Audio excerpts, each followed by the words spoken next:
Good afternoon, everyone. Today, we'll be diving into foundational concepts of probability and exploring their relevance in real-world applications. Our goal is to demystify probability, making it approachable and intuitive. So, ano pang hinihintay? Let's get started.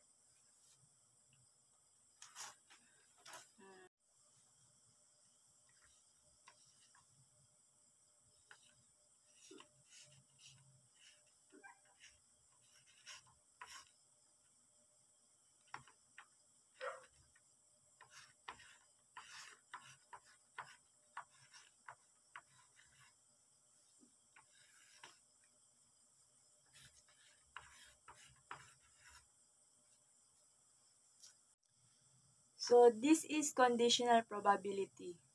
The probability of A occurred given that to B has occurred. So we divide the probability of A and B occurring by the probability of B.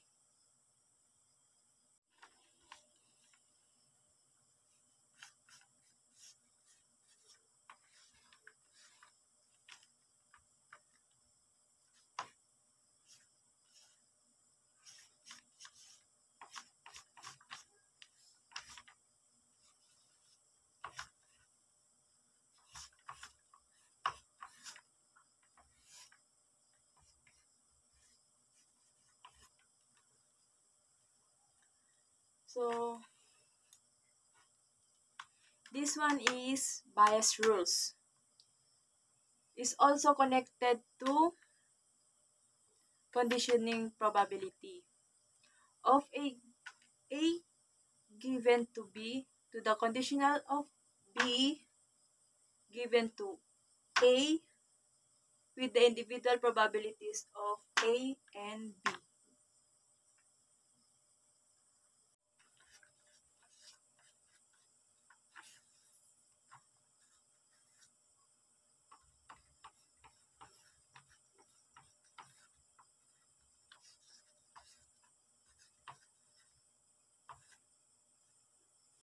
So this one is independence of events.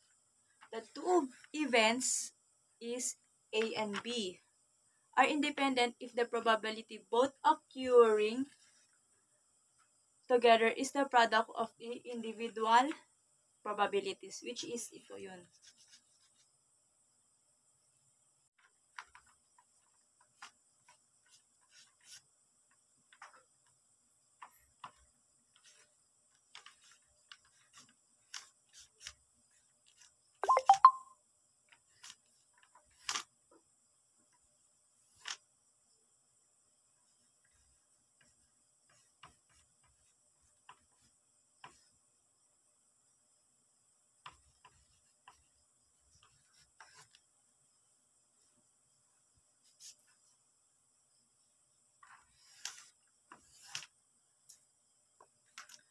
So this one is correlation coefficient. The correlation coefficient is P, X, and Y is the normalization or normalized covariance and indicating the strength of direction of the linear relationship by X and Y. Our last formula is additivation, which is ito yung formula niya.